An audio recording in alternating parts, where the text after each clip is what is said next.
I am really, really excited to be here today. This is an incredible room, and I want to thank the Anti-Defamation League and each of you for being present today at a really important time in our nation's history. It's an honor to be here, really led by Jonathan Greenblatt and incredible staff like Erica Margitsu and Michael Lieberman, whom all of you know, and so many others. The Anti-Defamation League has been tirelessly working to protect the Jewish people and to secure justice and fair treatment for all. And I am so grateful for all that you do every single day to advocate for a world free from hate and discrimination. When the Leadership Conference's founders, a cross-section of African American, Jewish, and labor leaders came together in 1950, they knew that the fight for justice would not be won by one group alone, but would need to be waged in coalition. It was a time of unrestrained prejudice and dreams deferred. To be a person of color or a religious minority in America was to experience daily indignity. And that our founders came together not because of terror and tragedy, but really they came together in spite of it. And they created our coalition not out of common fear, but with common purpose, and that was justice for all. ADL served as one of our founding members, guided by this deep understanding that the fight against one form of prejudice cannot succeed without battling prejudice in all of its forms. And for nearly 70 years, the Leadership Conference and ADL have successfully worked together to advance the most ambitious civil rights legislation in our nation's history, starting with the Civil Rights Act of 1964 and the Fair Housing Act just a few years later.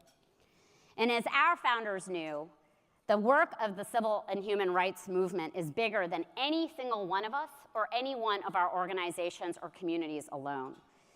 And in the months and years ahead, we have to choose to continue that legacy. We've got to choose to act out of love instead of bitterness and solidarity instead of surrender. We must choose to see possibility through our pain. Why? Because our enduring hope and our enduring belief in the power of coalition and working across community has always fueled our fight for a freer and fairer America.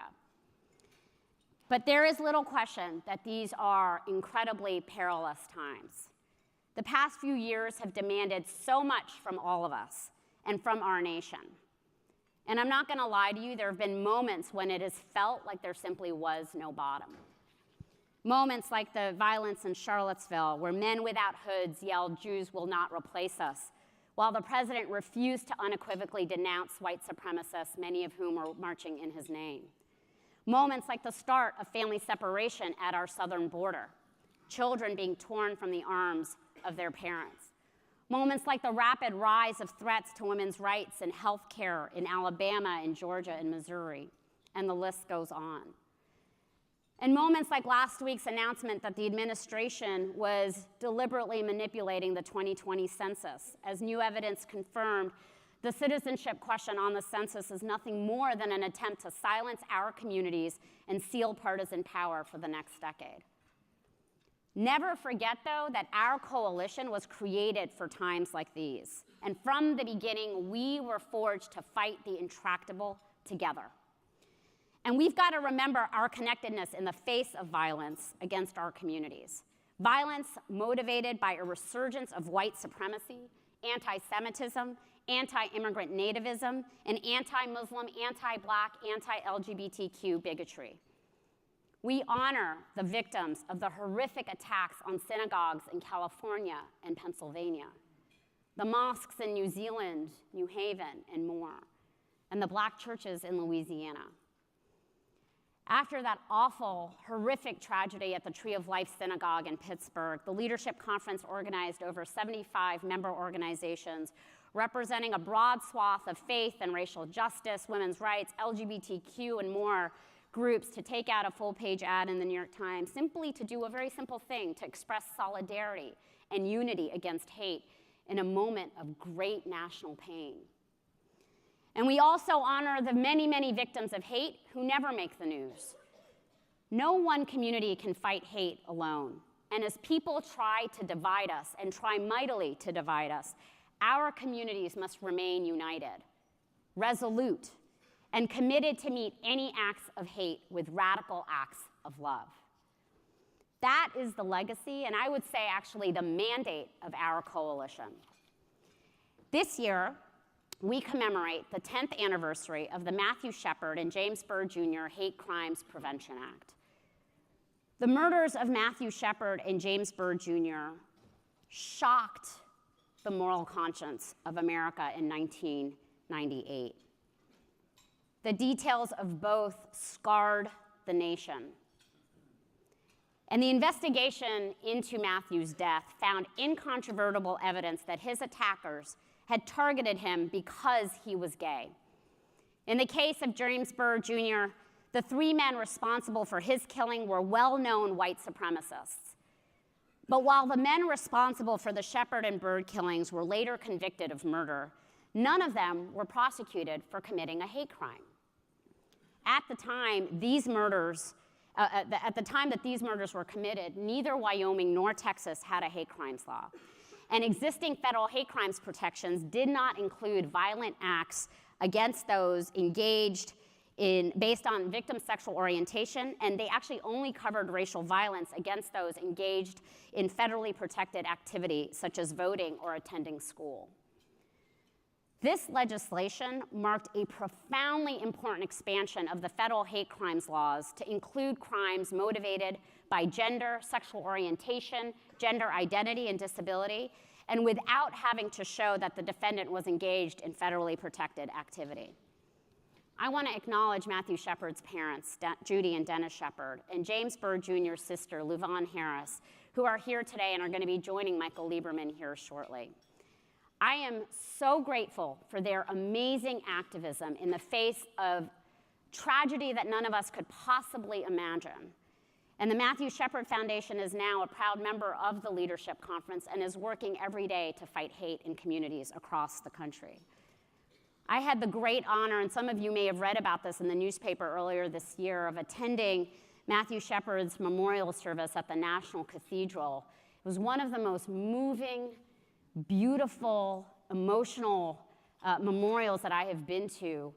And just to see the National Cathedral honoring him and the fight against hate in that way was so profoundly powerful and important. Now, while it took 13 long years to pass the Shepard-Byrd Hate Crimes Prevention Act, our coalition, along with the Shepard and Byrd families, fought tirelessly and achieved something extraordinary out of tragedy. The leadership and commitment of the International Association of Chiefs of Police and other major police organizations was crucial to our collective advocacy to advance this legislation over the finish line. And ADL played a central role in leading the fight to pass this landmark legislation. Across communities, we refused to stay silent in the face of hate, and together we spoke out. And together we showed, as President Obama once said, that our nation can always be perfected. In my own life, as the daughter of Indian immigrants and the wife of a Vietnamese refugee, and as a longtime civil rights lawyer, I have seen the profound power of our laws to advance America's promise of equal protection and equal justice for all. In 2014, I began my tenure at the Justice Department Civil Rights Division, and we did everything that we possibly could to defend people's rights to live free from violence, harassment, and discrimination, rights that really form the bedrock of an open and inclusive society. The Shepard-Byrd Hate Crimes Prevention Act marked the first time that the words lesbian, gay, bisexual, and transgender appeared in the United States Code. Now think about it, it wasn't that long ago, 10 years ago. It enhanced the legal toolkit that was available to prosecutors, and it increased the ability of federal law enforcement to support and work with state and local law enforcement to protect all people from harm. Under this legislation, my team at the Justice Department worked to ensure the robust enforcement of hate crime statutes.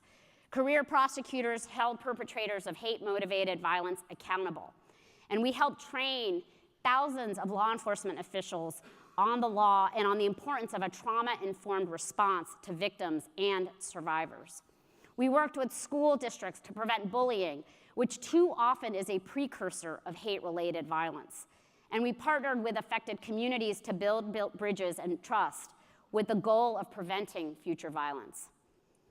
That may be why I feel an acute sense of whiplash today. There are too many people in this country who feel unwelcome and unsafe in their own homes.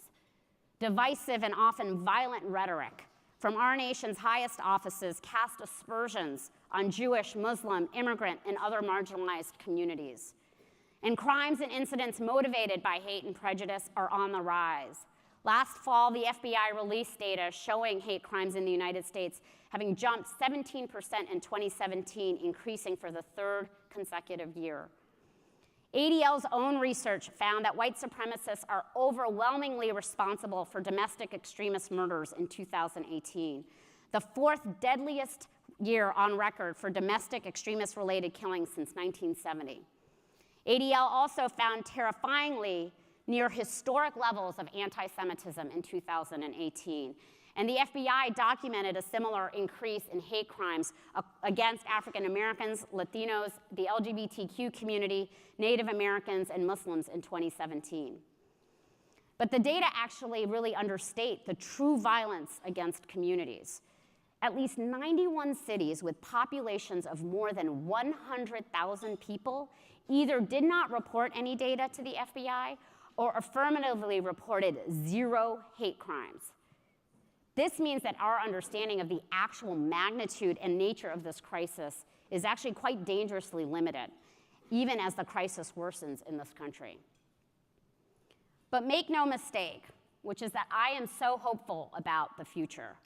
Millions of people have taken up the charge to fight for an America as good as its ideals. We're in boardrooms and at the ballot box and courtrooms and in the streets, in the Capitol and state legislatures, in our communities. And in fact, the Leadership Conference launched Communities Against Hate, a partnership with a diverse group of organizations to document hate and demand action. The initiative provides a safe place for survivors and witnesses to share stories of hate incidents, and our team connects people to local organizations, legal resources, and social services. So much of ADL's own work really models how much we can change and impact change when we fight for our collective future. You are defending the rights of immigrants to make a safe home in America. You're partnering with law enforcement to protect communities from hate and combating extremism on social media. I said this earlier, but it really bears repeating again. The work of civil and human rights is bigger than any one person, any one organization, or any one community. As history has shown us, the reality is that the Jewish community cannot fight anti-Semitism alone. The Muslim community cannot fight Islamophobia alone. The LGBTQ community cannot fight anti-LGBTQ bigotry alone. The Black community cannot fight racism alone. And as we witness the resurgence of white nationalism and white supremacy, it is no surprise that we're also witnessing a resurgence of hate, whether in politics or policy, on the internet or in children's classrooms. And of course, hate is not only prevalent here at home, but around the world.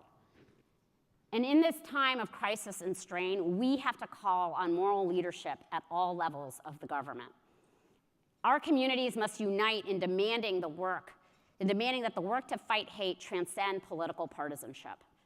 Elected leaders and public officials and those holding power must strongly, publicly, consistently condemn scapegoating, bias crimes, racism, and other hate speech.